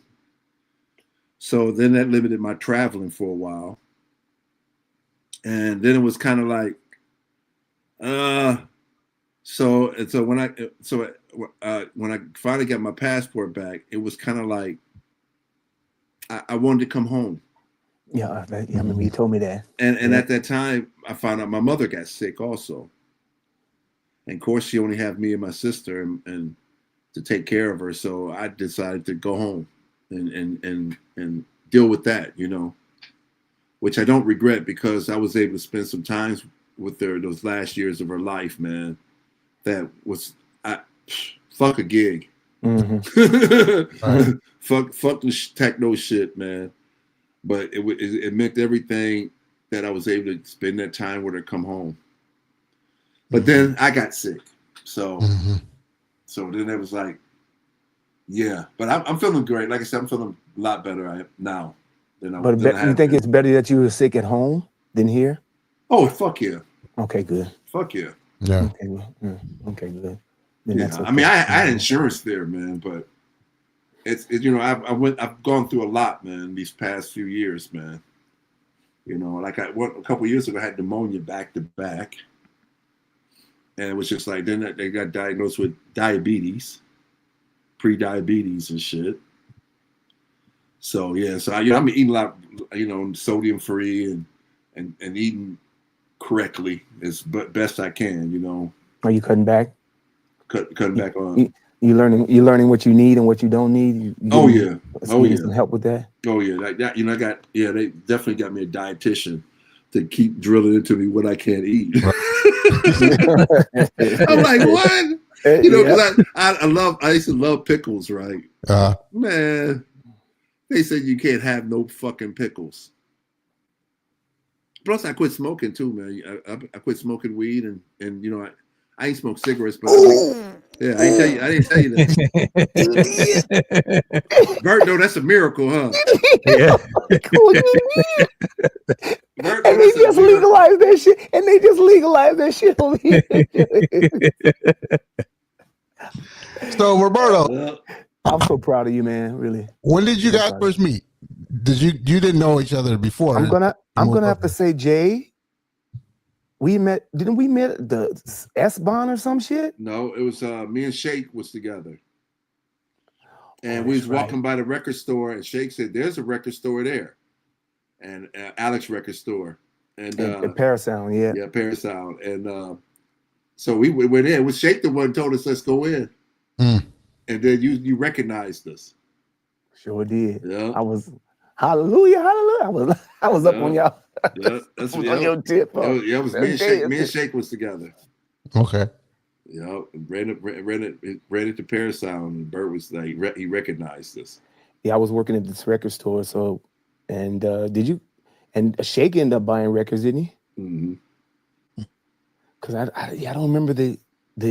I know the record store was a very popular store for techno. I mean, I used to buy records there too. How did y'all land up? How did y'all land at that corner though? I don't know where we're coming from. I don't even know where we're coming from. But you know how Munich is, all these side streets. So we just walking the side street and just happened to be walking down that street and seeing it. Wow. Yeah. So this is like just a chance meeting. That happened to this record store, and Roberto just happened to work there. And I was so happy to meet some brothers, man. It was the shit.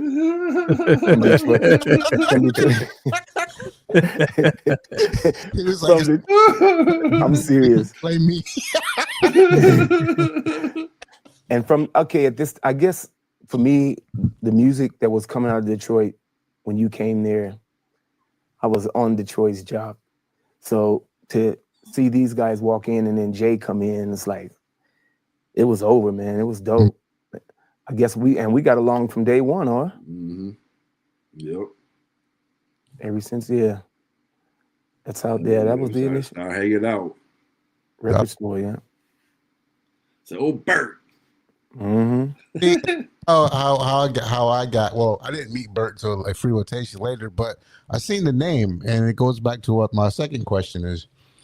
If y'all don't know this or not, Roberto had a release on Black Nation, and I think you had just came home, and we linked up or something, and I had a promo. I got this in my basement. It's a white label, and it just says Roberto Ingram, Black Nation. I don't know the number, so I have this, and it's downstairs, and I do play it from time to time. So that's why when I the name, because the record's dope, you know what I mean. And then fast forward 10 years or so later, here's Roberto playing in the Free Rotation in his tent. And I'm like, who is that? Because Roberto, your hair, I don't know. I had braids, didn't I? No, it was not blonde, because your hair's, I don't know if it was, you had blonde hair. I got gray. Oh yeah, I must have colored it then. And it was blonde hair. So yeah. Here's a black dude at Free Rotation. Ain't many of us there. So he there and he playing there. And I thought, oh, that's some guy from like England or something, right? We ended up talking. And I was like, who are you? He's like, Roberto Ingram. The name is not a common name, you know what I mean? And the first thing I was like, I know that name, I've seen it. The one it's on this record I got back home. So there you go, you know what I mean? So it's awesome. Weird how everything just kind of awesome, comes back. It's crazy.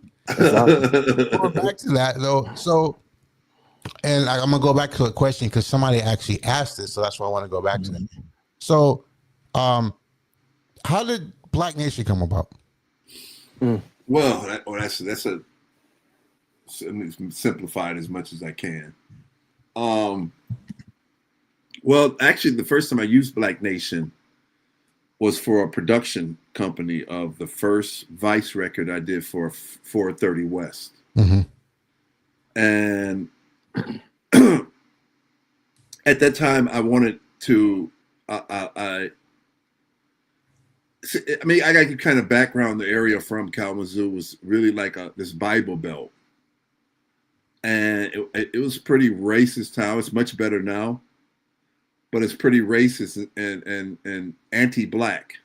Mm. So, you know, I kind of had this pro-Black sentiment about how I'm going to carry myself. And what had happened after I used it as the production company, and I decided I want to start my own label. I had a friend of mine, this white guy, and he had this friend of his that were willing to help me get this business started. Mm-hmm. So we had a meeting, went up to dinner, had a meeting, and they were like, "Well, what are you going to name the record label?" And I'm like, Black Nation Records. And they paused, and they looked at each other, and they said, and then the guy looked at me and said, "Are you sure of that?" I said, "Yeah, that's what I want." "Why?" He said, "Well, I'm gonna be honest with you. That's going to turn some white people off. Mm. And we don't think you should name it that. You come up with any other name for a record label but Black Nation Records, because that's just like business suicide, right?" So I said, "Well, think about it. We meet up next week." So I go back and I pondered, thought about it, and I said, "Man, fuck that. I'm gonna stay. I'm always been true to who I am. And if people want to hate it for what I decided to call this label, then so be it," kind of thing. So I went back to them, and they were like, "Will you decide?" And I was like, "Black Nation Records." Mm-hmm. And they paused again. They said, "Okay, this is what you choose. So you go with it then." So yeah, it was kind of, I had a little resistance from the name of it, but my idea behind it was, to kind of put this pro-Black centric concept behind the music. Hence the titles of the name: Race Riot, Right. White Flight, and just things I have been experiencing here in this Bible Belt part of Michigan. And like I said, you can see by the titles of the songs how I was naming them. Because you were the first to come up. I've never seen that, especially in the techno thing. It was like straight pro-Black, and you knew it. You know what I mean? Like you said, the titles and just that, the feel in the music. It was like, like revolutionary. They had that feel, like, you know what I mean? And that was dope. You know what I mean? So yeah, because at the time, our techno was the Rings of Saturn or the Electronic Love Affair, or but me, it was like, Race Riot, White Flight, Fight the power. Fight the power. Pride is time, Yeah. So that that was just, I think it was just something, being that I grew up in this racist ass town, mm-hmm. and they were trying to always have me questioning who I am as a Black man and my identity. And it was, it's a lot of pressure, especially being a mixed guy under this kind of thing too. Mm-hmm. Because you can get it both. You can get it both ways, man. Because the darker skinned brothers or females call me house nigga. Mm-hmm. It's like, wait a minute, man, because I'm lighter than you. We in the same fucking boat. Right. Mm-hmm. High yellow. They just feel safe. No, they don't like me too, but they just feel safe around a person like me. You know what I'm saying? Mm-hmm. So, but see, it was basically this environment I grew up into, and it was like what I want to do with my music, and it was kind of bring awareness to what I felt society was doing to people like me, mm-hmm. and just trying to bring awareness to it. After you finally broke it through, did it slowly, was it other resistance besides that you noticed that you had to overcome? obstacles you had to overcome? Once the music hit the street, it was Black Nation away, huh? Yeah, it was kind of. I mean, I don't think I ever got any pushback from Europe. You know, they went with the concept. You know, and they bought into it. So America, I mean, it was, you know, America is fickle. You know, some areas might know me, most areas won't know me. You know, that's how America is. But Europe, they embraced it in the concept of the Black Nation sound. Yeah, they did it hard too, because I know there was like when you guys were doing the Black Nation parties, like I think that might have been the first, at least I know, like the first time that like Surgeon, you had Surgeon there and different people like that was actually a part of that and a part of the sound, you know what I mean? So how did was there any controversy with that? Because you Black Nation this, and then you have somebody like Surgeon on label? Well, I had the Bios guys, the Scottish guys too, remember? Mm-hmm. Yeah. Okay. Yeah, I remember I had them. And see, but the concept about Black Nation was never about, I want to say, Black people. You know, it's still the grounding roots was the music. And the guys that were on my label, I had great respect for. mm-hmm. You know, because like I said, I didn't want to make the label like we're only going to do Black artists. No, You know, it's a lot of artists out there, Black, brown, whatever color you want to be out there. So it was never like just about. But my message for me was, you know, about the positive message of the Black movement. Mm-hmm. So, yeah, like I said, I had a lot of different people on there. Mm-hmm. Sadinger, Umik, Bird, and Sadinger. Alex. Yep, Sadinger was on there. Wow. Dan Quayle. Oh yeah. Bird, the magic. You remember we did that record? Hey, yeah, but that was your doing. I mean, I got you. I want you to say this. I want you to say that. It was your coaching. Yeah, thank you. I was so happy to be a part of it. It was I was surprised, actually, to be honest. Remember we did the live performance at the Awakenings? Yep. Yep, Jay was pushing me. Give Bert the mic. Give Bert the mic. How did you come up with that song and why? What's that? The ghetto. The world is a ghetto. Was there inspiration from something that happened at that time? Because it was on the Pride album, right? Yep, that was on the Truth. On the Truth. Yeah. And I'm just going like, how did he come up with this one? Well, you came up with the cadence of it. Right. Okay. Yeah. You came with the cadence because it's that song. It's an old song that we grew up on.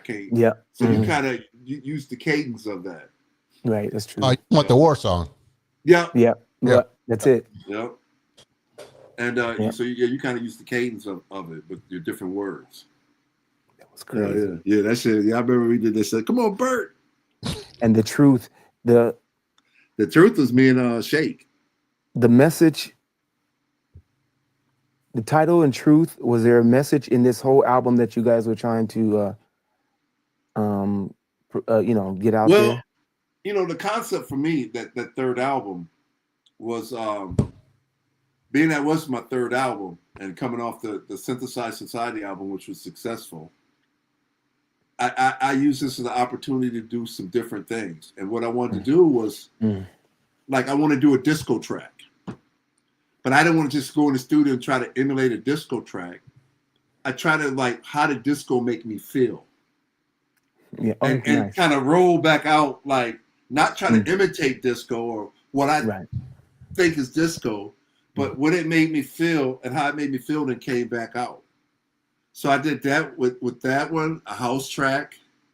I did the electro tracks the same way. Was kind of like, it was me doing music I like, but being I'm known for this banging ass techno shit, that now is my third album was my opportunity to expand myself. Right. You know? And because I mean, you don't get an opportunity to do that often. Because people want to hear, I want to hear the jack. You know, and if you're a jacking person that do jacking music, you come out with some melodic laid back shit. You might lose some fans. Yeah.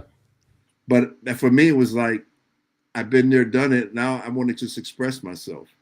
Mm-hmm. You know? Yeah. So that's how The Truth came out. Like the song The Truth, me and Shake did together.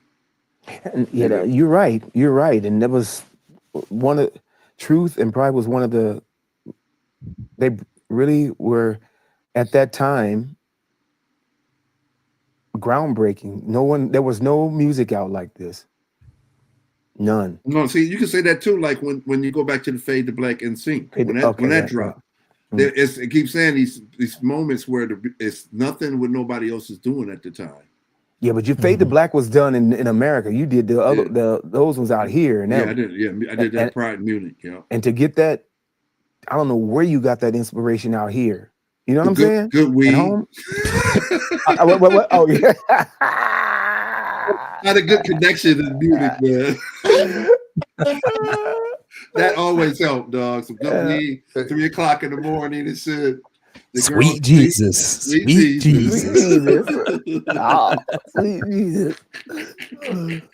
All right, so I got a question. I'm gonna go back to Tao's question in a second. Let me turn some stuff off. So since we're talking about that, where did it go? It's up in there somewhere. Oh yeah. Question for Jay. What was the setup you were using on a Black Nation record? Easy. 909, DX100, Juno 106. What's it? Roland JXP something? Oh, JXP3 was it? What? That's what it's called. I had that. Mackie board. And I don't even think we had no effects. None of us had any effects or compressors and shit like that. No. Straight to real to real. Straight to real to real from the Mackie. You know? Yeah, we ain't know nothing about no compression and delays and shit. It was whatever was in the keyboard and shit. Right. You know. But that's what we That was the basic setup back then. MMT8 or I had an SQD1 Squid. But mainly like mostly Black Nation stuff were MMT8s. All right. Top going in. Did you say MMT8? Yeah, the Lisa's sequencer. Lisa's. That motherfucker's the shit, man. Yeah, it is. Y'all didn't hear that. Oh. I did. I just heard it. I wrote it down. It don't work with Ableton or nothing else. It's too. Yeah. You got to use it just only with gear. What happened?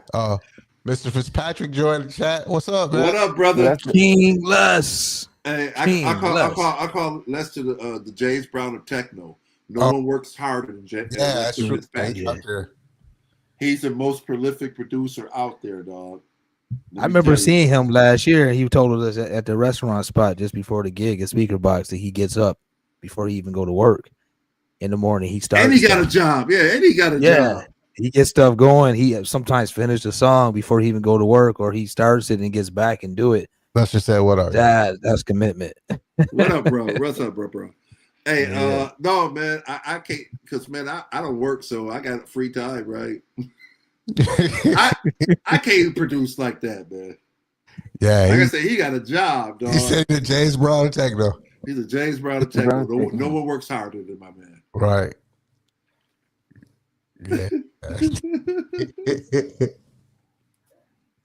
Yeah. But to some of you guys just asking questions like that, a lot of times we were even buying gear from pawn shops, sometimes $40, $50 from a pawn shop. And then we were often borrowing each other's equipment.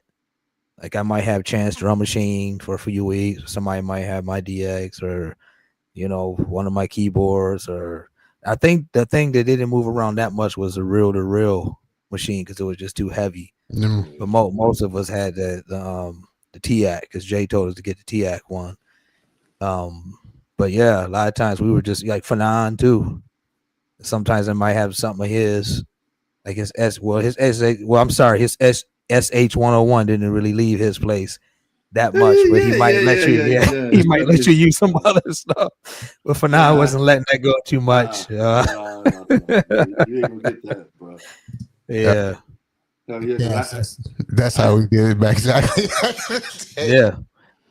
Yep. Exactly. Because I can hear some tracks like, okay, yeah, I had his drum machine. Yeah, okay, I had that. Okay, yeah, he used that. It didn't matter then. Like Jay said, when he was talking about Detroit, how it was a vibe and feeling everybody hanging out. It just kind of felt the same way back then too. Because the thing was, it was exciting just to it was Friday, like he said, I'm gonna get something to smoke, get some Ampex, real tape from the dude on the west side, and sit up on the weekend and record stuff. And then later, just the record's out. Mm-hmm. That was like the high point. Like I wasn't thinking about any gigs or things like that. It was just like just make tracks and get the stuff released. It was happy to go in the record store and actually see your record in there, and have other people get it or see it on the wall, or actually go down to Archer's and pick it up. Like the whole process of that stuff, but also hanging out too, going to some people's parties. Like, we used to do, Myles, going to Chicago and Detroit to all these underground events of even no name parties, or going to the record store, socializing with everybody, getting records. And it was like all a nice vibe, where now, yeah, it's like just either online, or for me, I can just go down to Berlin. Kind of have the same, but not all the way. Not like I did when I was in Kalamazoo, but it's like a little bit of it there. In Warsaw, not so much. It's like, it reminds me of kind of when I was starting in Kalamazoo, just, okay, I'm away from all the noise. Here I can just sit here and go in my mind and create as much stuff as I want.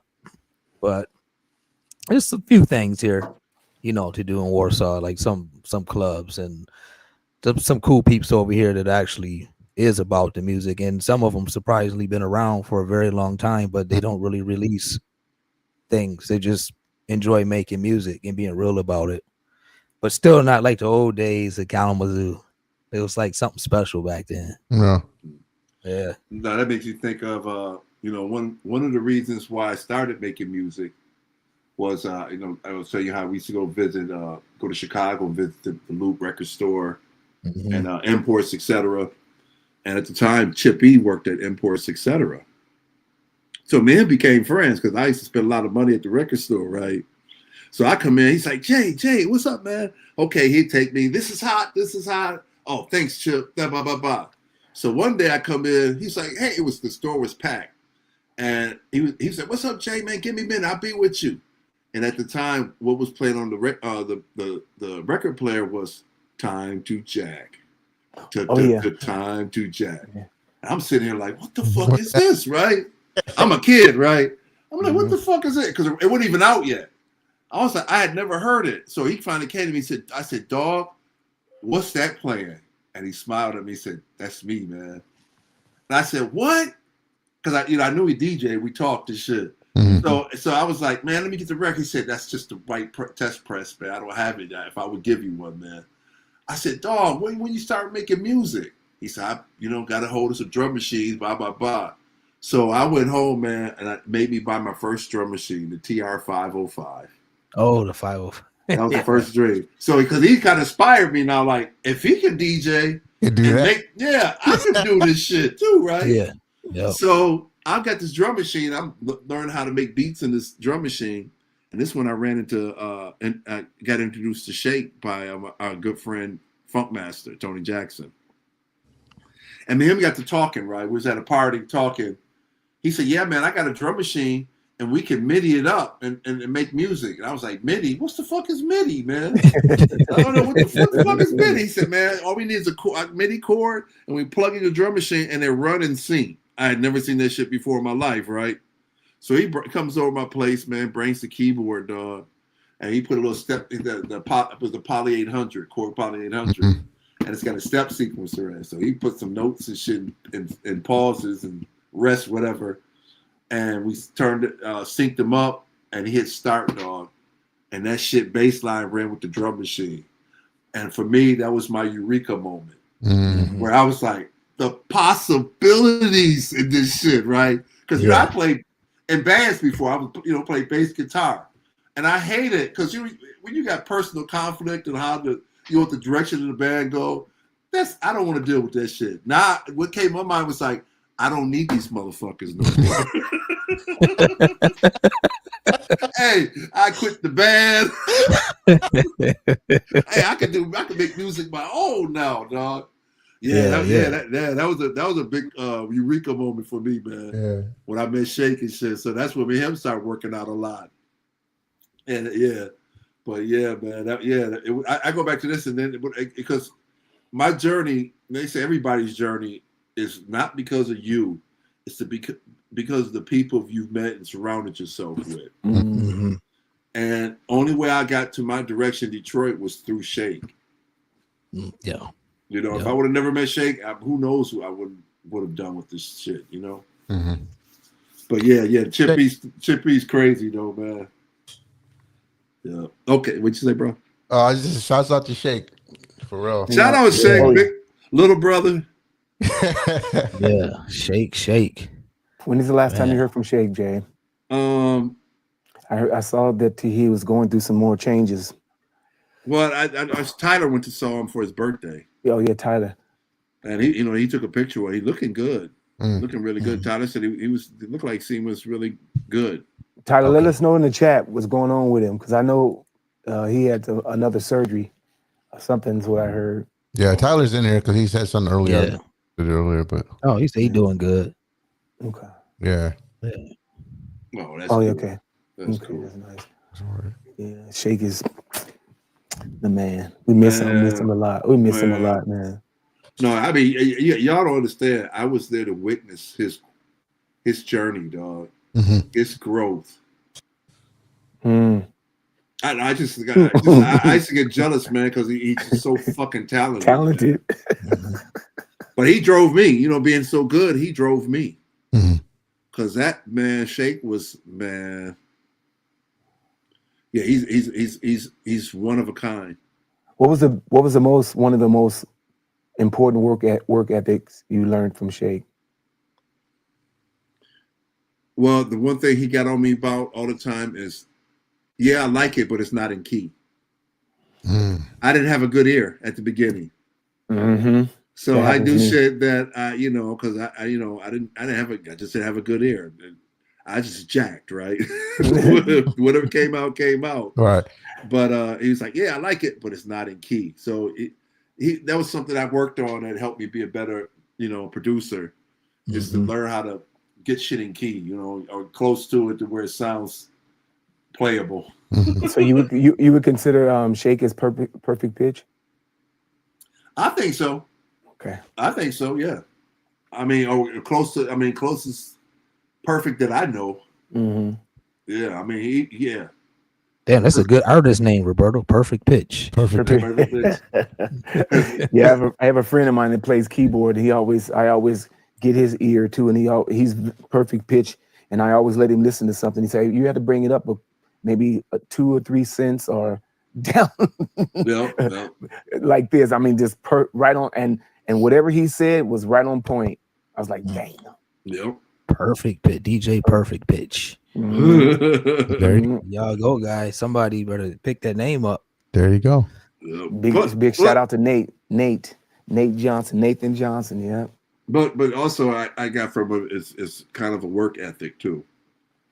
Because we lived together for a little short time. We had this little walk-in closet that we set up as a studio. And it was kind of like when we was younger, so I was out chasing girls or whatever. And I come back to the flat, man, and he's jacking. I'm like, man. I said, man, I'm hanging in the streets, man. I need to get in the studio. Because I was in the streets, man. So yeah, he kind of got me focused. Because it's easy to get distracted. Right. And he was getting stuff done, and you came back. Like, damn. man. I got to get in the studio now. So, what do you think about the current state of techno and just right now, as far as like music, the whole situation? What do you think about it? You like it? You dislike it? Think it sucks? Is it better than before? It's going through transitions. Like I said, it's. I mean, personally, I don't like it, and the reason I don't like it is because the era I came up with, everyone was forward thinking, and music was progressing at a faster pace, and now it's like the new generation is like they came through a DJ school. And hey, Angel, and I'm on the interview. And I'm in the interview with Jay. I'll be off in the mute your mic. Yeah, and like oh, I'm sorry. So it's like when I see the new generation, they're like doing the same shit we did when I was younger. I mean, some people have advanced it, but how the scene is covered, it's kind of McDonald-ish. It's kind of like, you know what you're going to get. And where back in the day, it was like these parties that, all the top DJs play at all the same fucking parties together. Where back in the day, they brought in newer people to, what I'm saying? It wasn't the same fucking people every party. So now it's kind of like, it became a narrower sound. Where when I would play techno, it was you could play left, play right, you played in the middle, and that was techno. Now it's like it's sliced up in these genres that, kind of made it like not true to what it used to be, And like I said, it was, it's just, I don't know, it just seemed more creative in the back in the day, because everything was so new, and everybody had that fire. Now it's like it's become a cabaret thing. Look how I dress, look the way I look. Yeah. I don't think skill level's gone up anywhere near where it should be. I hate to be critical of it because it is what it is. It got involved into whatever it evolved to. But it's kind of hard. It's kind of hard when you see so much mediocre talent headlining. It sucks. Because I can say, like, I would rather see Donnell. I'd rather see a Myles. I'd rather see a Lester. I'd rather see a Claude. Some of these mediocre motherfuckers on the top, are they really deserving of it? Yeah. Or was it just a fucking corporate thing, Because I don't know. It's just I don't know. Like, don't get me wrong, some dope people out there making music. I can't go by names right now. Right. Some dope DJs out there too. But some of these fools, they elevate it. Come on, man. That's why it's kind of like it's kind of can be lame sometimes. Because you're not, and then like some of these people that are not deserving of it and get out here and play really aren't playing at the high level you should be playing, and so now the music become dumbed down. And then I go back because it was a kind of hard thing when I was playing 3 decks or first started playing. My style of play being quick and fast, right? It wasn't something everybody was used to. What we call a jacking. I was jacking, and most DJs didn't play like that. And but today, I mean, I have no horse in this race anymore. But I just wish it was a little more still tethered to the underground instead of this corporate shit, Yeah. For sure. You think it's a generational change? I mean, as you It became business. Mm-hmm. Yeah, You know, it became a business, and because of big festivals. Well, I mean, it can be because of clubs, or aren't the big clubs bought out too? yeah. Are they? Yeah, that's what I've been hearing. Bought out by who would they be bought out by? Is there any name? Whoever got the money. No, Live Nation or something. Yeah, there is a. If I remember, I gotta Google the name, but there is because Richie. It was Richie. It was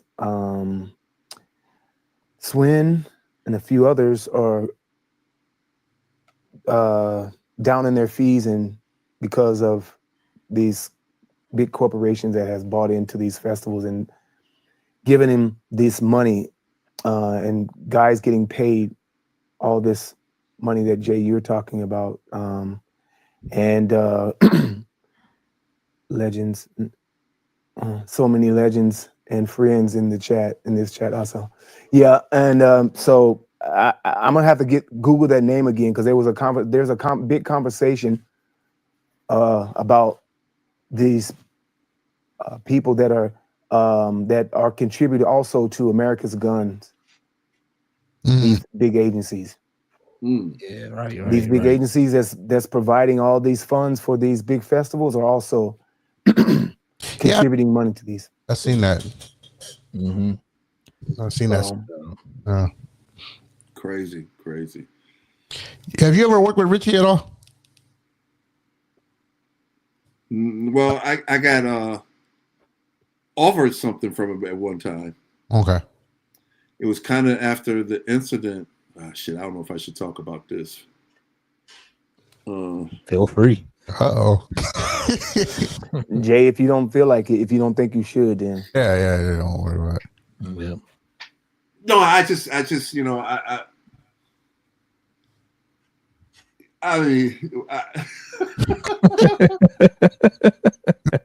because you have to understand, it's hard for me because I'm an open book.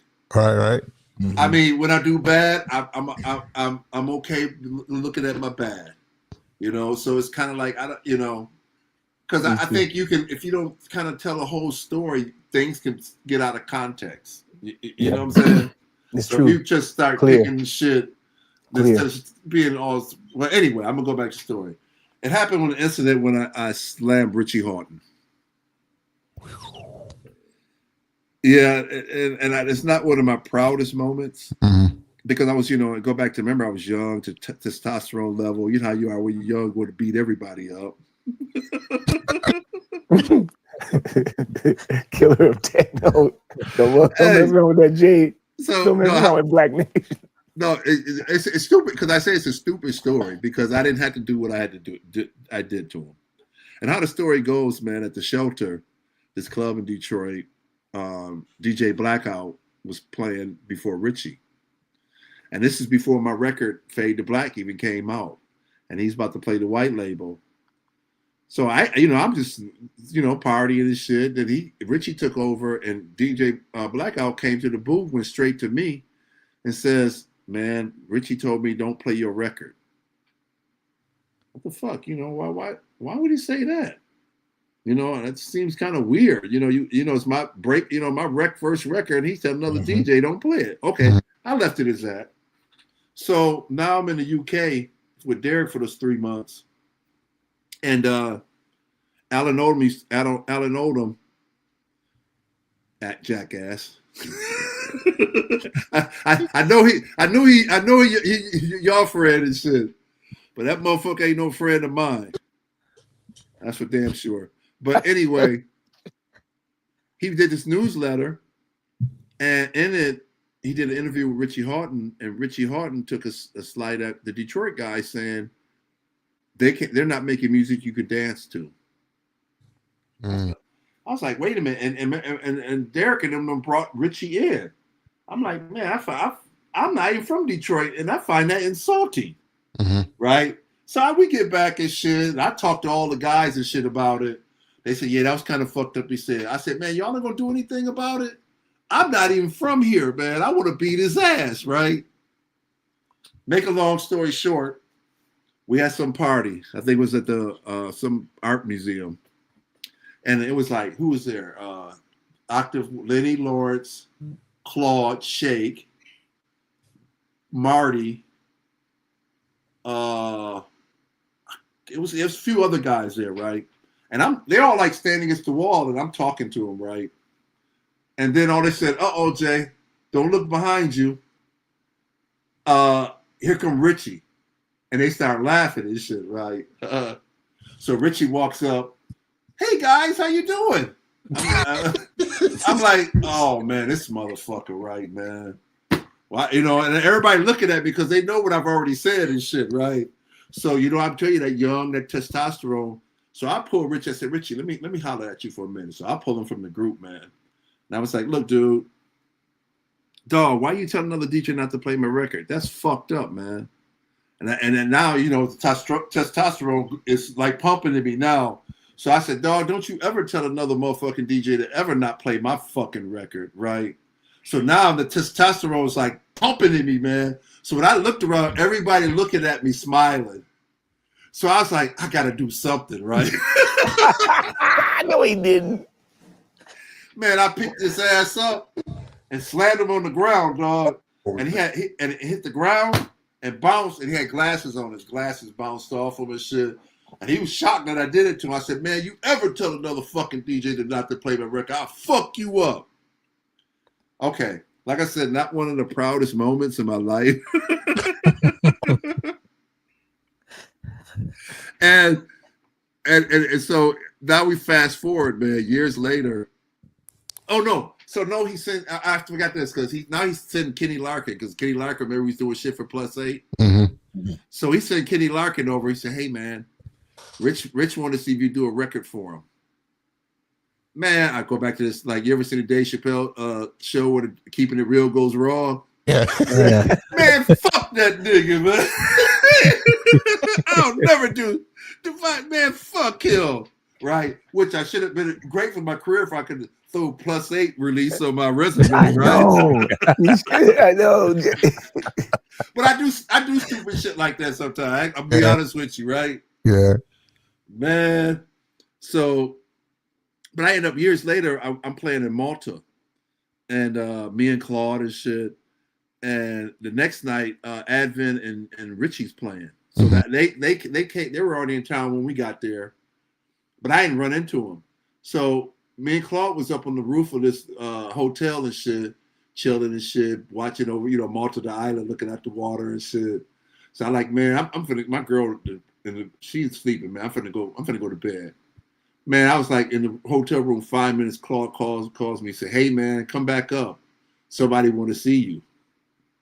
So I said, "Okay, I'm coming." I go back up. Him and Richie sitting out on the chairs, right? I say, "Hey, what's up, Rich? What's up, man?" Blah blah blah blah blah. And we sit down. So me and Claude smile. You know, Claude is silly and shit. And then Richie looked at me and said, "Man, I remember when you wanted to beat my ass." Oh wow. Dog, me and Claude both fell off the sofa on the ground, laughing our ass off, right? And right there, people, we're gonna save this for part 2. It's coming soon. And I'm sure we're gonna do a part 2 of this interview. Time is ticking, so we're gonna have to round it up. But thank you, Mr. J, for joining us today, man. Like, Yeah. we could go on and on and on. And we could do this, you know what I mean? But it's an honor, and thank you for the great insights in the background. But for real, so we got to schedule this because this is part 1. And we're going to do a part 2. This is the first time ever for the show. It'll be a 2-part. Okay. I want to say this, though, that I have much respect for Richie Hawtin. He's fucking awesome. He's dope as hell. Right on. You know, that shit that happened when we was younger was just that, like I said, me as a stupid kid. Mm. You know, because like I said, it just, you know, the testosterone was kicking my ass that day and made me find my aggressive side, which I'm normally not. Nah. But no, ultimate respect for my man. Yes, for sure. He's a fucking legend. For sure. Fucking legend. Props to you, Jay. Props to you for saying that, man. I like that.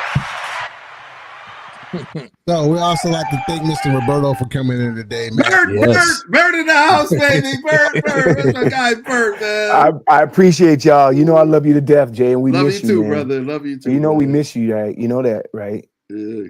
I need to get a gig in Munich. Yeah, you need to stop hiding. He out here, man. He out there. Jay fooling y'all. He knows what I'm talking about. I'm gonna be out there now, man. After I got, I'm feeling like I got a new lease on life. So yeah, for that, you feel it. give it up for that. That's yeah. I'm really excited for you. For what we talked about before because health is a motherfucker, man. Everybody's got to take care. Whew, no, everybody's dying now. Everybody's dying. We lost. Oh man, starting to die off, man. Who did we lose? Who did we lose? Chicago guy recently, wasn't it? We just lost the one that did the acid jazz and R&B acid jazz. D'Angelo. Yeah, that's crazy, man. Oh yeah, 51. He was only 51. Yeah, that's my age. Crazy. Angie Stone. Yep, she died too. Yep. Well, yeah, that time, people. Okay, man. Thanks for having me again. If you like what you see, like, share, subscribe, hit that channel, hit that bell for the notifications. For us, get these algorithms up. We there. We are also available on Apple Podcasts, Spotify, iHeartRadio, and Amazon Music. Check us out there. Make sure you check us out. Check us out. We are also on Instagram, MS Live with D-KNOX. That's MS Live for D-KNOX. Twitter, X Twitter, at Myles Sergé. And the man, the myth, the legend is right there on your lower left corner. Emails go to that guy. Email. You got mail. MS Live with D-KNOX.com. Hate mail, love mail in general. Send us money. Whatever you want. It goes to email. Hit us up there. So we thank all of y'all for tuning in. Let's give it up for our guest, Jay, for coming through again. Yes. And remember, this is part 1. Part 2. Part 2 is coming. Don't forget that. Part 2. Oh, just come here. Jay, we got about a minute left. Tell the people where we can find you. Shit, you can find me at my house if you know where I live at. See, in a secret location, not near you. That's what the man said. That's what he said. But I'm on Instagram, of course, Facebook. Hit me up. Yeah. It's also his things will be in the description of this episode. Again, everybody, this is part 1. 2 is coming. We let you know what is coming.